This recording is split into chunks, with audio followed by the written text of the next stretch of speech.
Morning all. Let's continue our look at how the King's Gambit has defeated world champions in the past. Now this is a classic game which Fischer was so outraged when playing Spassky and losing to the King's Gambit that he wrote later a refutation in inverted commas to the King's Gambit. So it was the Plata tournament of 1960. Spassky kicked off with E4 and Fischer played E5. So now we have F4, and Spassky actually had been quite an exponent of the Gambit, one of the few grandmasters to consistently play it on a regular basis. So Fischer accepted it. E takes F4. By the way, checking on chessgames.com, there seems to be a blitz game where Dan Mayers, who's I think a very successful businessman into mining, he apparently beat Fischer in a blitz game in the King's Gambit. That's quite fascinating. Dan Mayers actually had played in quite a few blitz tournaments in the UK. Actually, I'd seen him in real life, and he seemed fit and well when he was about 81. He's quite a long-lasting chess player there. But anyway, that's the only other King's Gambit game that I found on record. So knight F3, and now Fischer played G5. Now it's interesting, in his refutation inverted commas, he actually recommends D6 as a high class waiting move.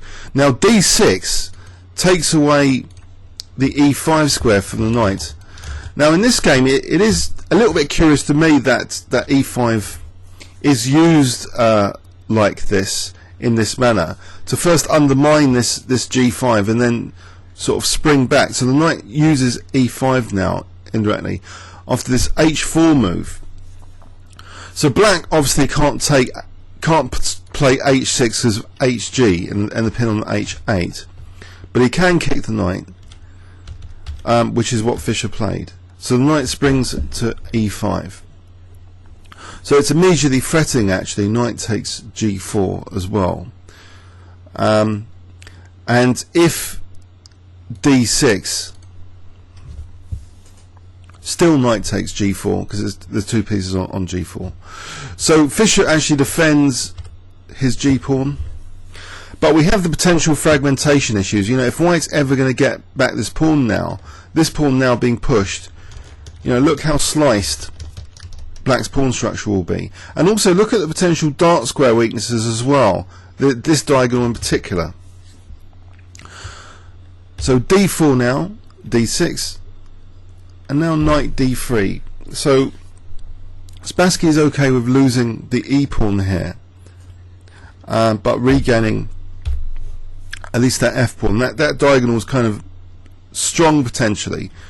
I think there have been some Fischer games with white in the King's Gambit where he's made use of this diagonal. So black's really kind of a bit shattered the pawn structure already. Plays bishop G7, and now the move knight C3, which Fischer doesn't really like. He prefers C3, but I think knight C3 has got some interesting points, immediately challenging that strong knight. Although it does lead to a sort of a gambit in the centre now of the D pawn after C5.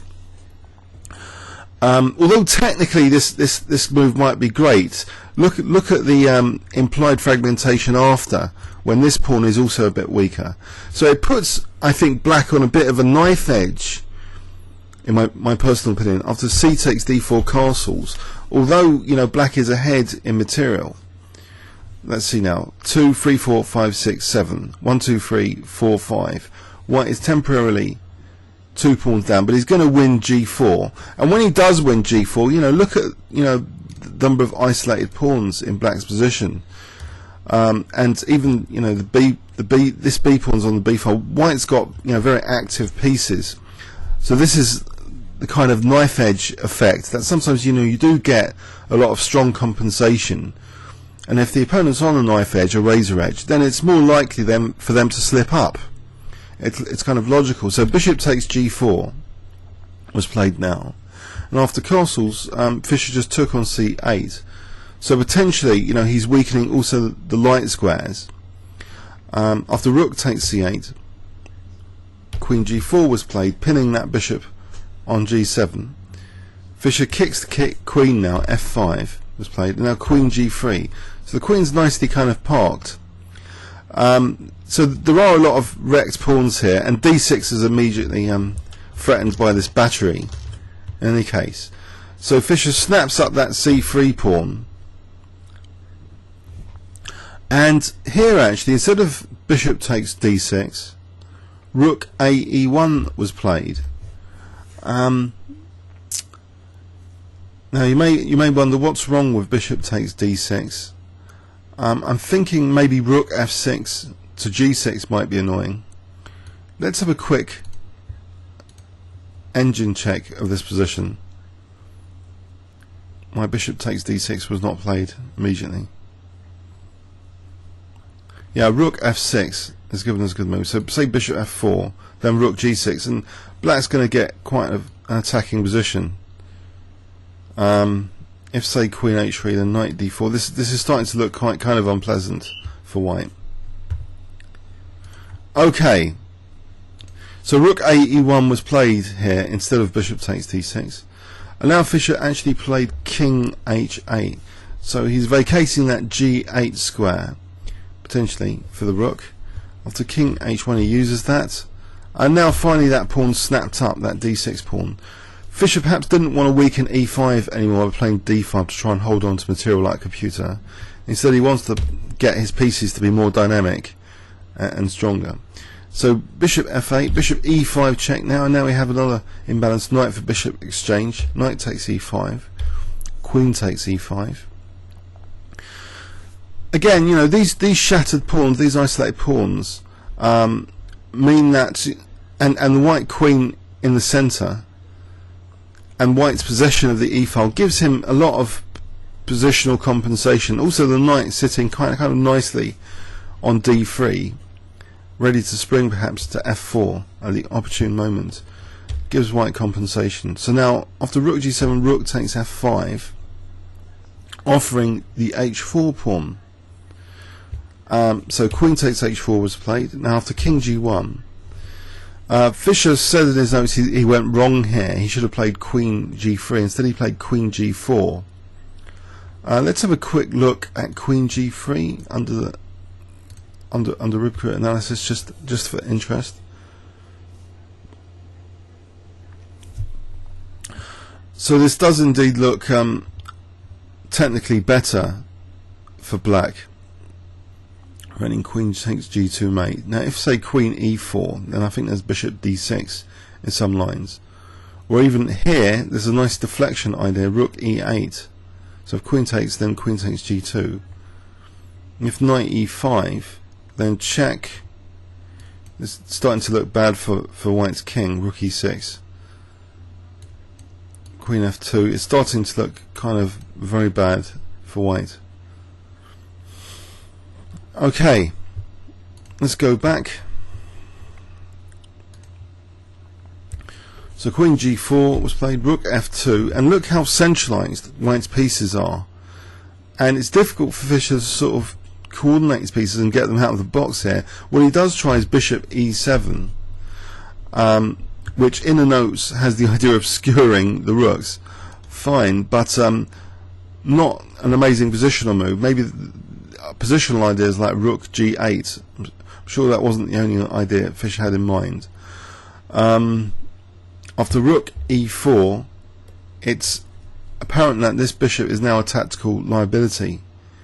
Queen g5, now queen d4, keeping that horrible pin on g7, and black is getting very uncomfortable, and Fischer said so in his notes that he was very uncomfortable, because rook takes e7 is introduced as a threat using that pin. The queen's really just very powerful in the centre. After rook f8, rook e5, and white is forcibly winning material now. After rook d8, queen e4, the queen and bishop are attacked. Queen goes to h4, but now rook f4, just winning the bishop. Fischer resigned. He was quite kind of outraged and upset, I think, as a result of this game. Which led to him later creating the refutation in the King's Gambit. Let's have a look in overview and summary at what happened. So there was some major pawn fragmentation. and Spassky, encouraged more fragmentation in the centre. Like these pawns are now temporarily sliced, but Fischer is a pawn ahead. This parking of the queen eyes d6 and keeps an eye on that pinned bishop on g7, which later becomes a theme again with this bishop is now a problem. And there's a pin now on g7 again, and here is where Spassky is like winning a piece. So it's an incredibly powerful centralization. These three major pieces in the center, qualitatively a lot better than Black's pieces here. A classic game. Please leave any comments or questions on YouTube. Thanks very much.